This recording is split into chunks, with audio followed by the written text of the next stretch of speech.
श्री स्वामी समर्थ. नमस्कार मंडळी, श्री स्वामी समर्थ MPT या आपल्या यूट्यूब चॅनलमध्ये तुम्हा सर्वांचे हार्दिक स्वागत आहे. तर आजच्या व्हिडिओमध्ये आपण पाहणार आहोत माता लक्ष्मी भगवान विष्णूंचे पाय का दाबत असते. तुम्ही नेहमी असे पाहिले असेल की धनाची देवी लक्ष्मी नेहमी भगवान विष्णूंचे पाय दाबत असते. हे दृश्य सगळ्या फोटोंमध्ये आपल्याला पाहायला मिळते. त्यामुळे असा विचार येतो की माता लक्ष्मी असे का करते. यामागे एक पौराणिक कथा आहे. एके वेळची गोष्ट आहे. नारदाने देवी लक्ष्मीला विचारले की तुम्ही नेहमी भगवान विष्णूंचे पाय का दाबत असता.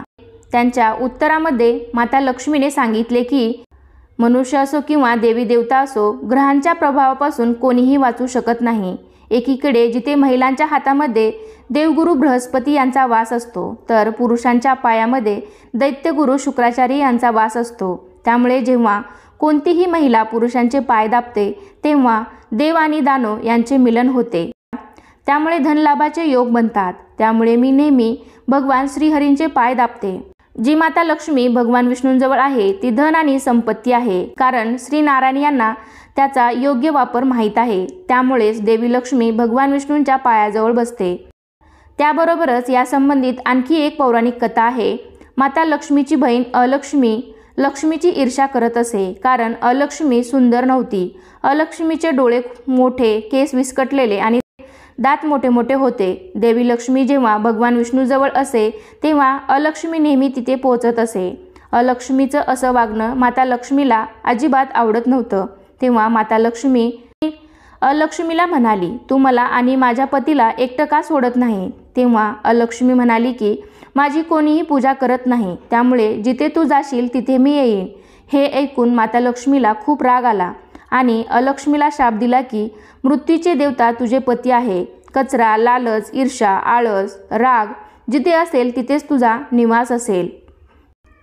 त्यामुळे माता लक्ष्मी नेहमीच त्यांच्या पतीच्या पायाची धूळ स्वच्छ करते. त्यामुळे अलक्ष्मी कधीही त्यांच्याजवळ येत नाही.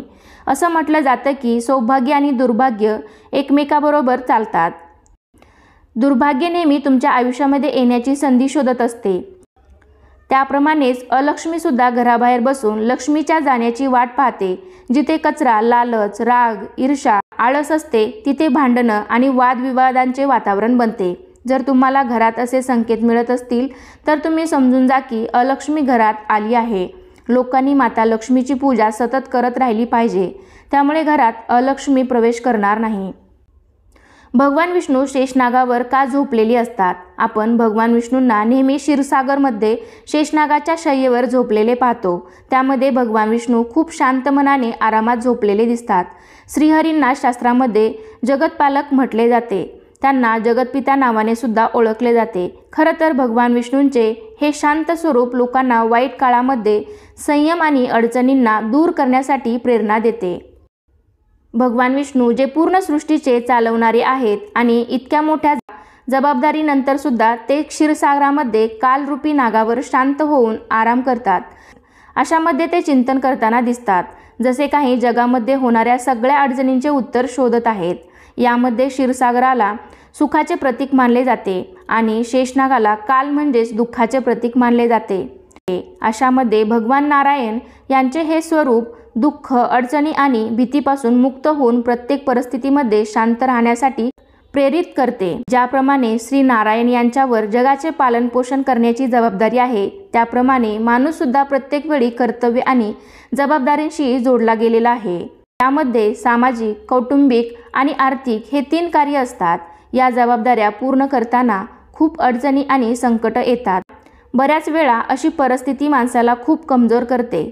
माणूस पूर्णपणे तुटून जातो. अशावेळी माणसाने भगवान श्री विष्णूंचा फोटो पाहून प्रेरणा घेतली पाहिजे की कशाप्रकारे ते कठीण परिस्थितीमध्ये सुद्धा शांत, निर्भय आणि निश्चिंत मनाने धर्माचे पालन करतात.